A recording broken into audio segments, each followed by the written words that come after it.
स्वामी प्रसाद मौर्य के बेटे उत्कर्ष मौर्य कांग्रेस में शामिल हो गए। रायबरेली के ऊंचाहार निवासी उत्कर्ष विधानसभा चुनाव लड़ चुके हैं। स्वामी व उनके परिवार का रायबरेली में अपने समाज में अच्छा प्रभाव भी है। ऊंचाहार विधायक मनोज पांडे कल बीजेपी में शामिल हुए थे।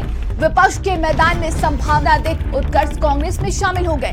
कांग्रेस नेता प्रियंका गांधी ने उत्कर्ष का पार्टी में स्वागत किया है। रायबरेली जनपद में 20 मई को लोकसभा चुनाव होना है, लेकिन देखिए उससे बड़ी खबर सामने आ रही है। कांग्रेस नेता प्रियंका गांधी ने उत्कर्ष का पार्टी में स्वागत किया है। तो स्वामी प्रसाद मौर्य के बेटे उत्कर्ष मौर्य कांग्रेस पार्टी में शामिल हो गए हैं।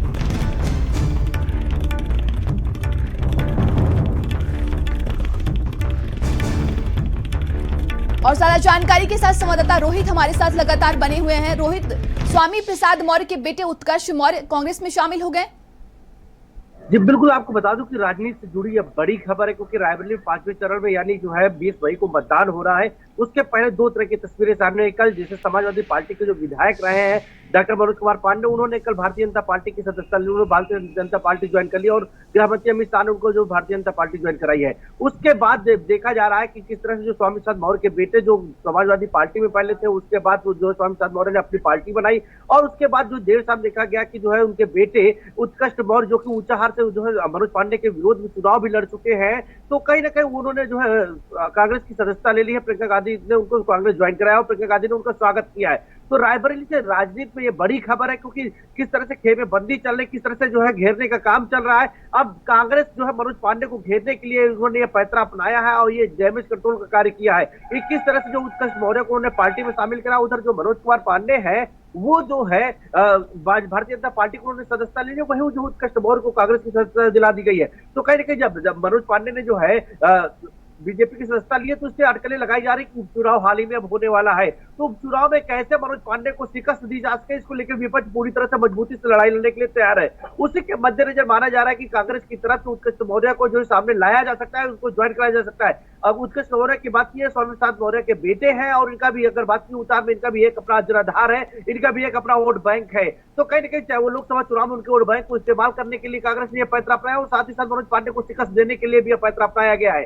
अब उत्कर्ष मौर्य के कांग्रेस में शामिल होने के बाद कई तरह के राजनीतिक कैस लगाए जा रहे हैं कि आखिर क्या मनोज पांडे को जो है डैमेज करने के लिए अब यह पैतरा अपनाया गया या फिर अन्य कोई इसके लिए अटकलें हैं। ये फिलहाल जो है आने वाले समय में तय हो जाएगा कि आखिर उत्कर्ष मौर्य के पार्टी में आने से जो कांग्रेस को कितना लाभ होगा और बीजेपी को कितना झटका लगेगा, आने वाला समय बताएगा। जी, तमाम जानकारी के लिए बहुत बहुत धन्यवाद आपका। और वही देखिए 5वें चरण के लिए आज से प्रचार प्रसार थम जाएगा। 20 मई को 14 लोकसभा सीटों के लिए मतदान होना है और 5वें चरण में 14 सीटों पर 144 प्रत्याशी मैदान में है। राजनाथ, राहुल और स्मृति भी मैदान में है। अयोध्या के संदेश और कैसरगंज सीट पर भी निगाहें सबकी हैं। लोकसभा चुनाव का प्रचार आज शाम को थम जाएगा। रविवार को पोलिंग बूथों के लिए पोलिंग पार्टियां रवाना हो जाएंगी।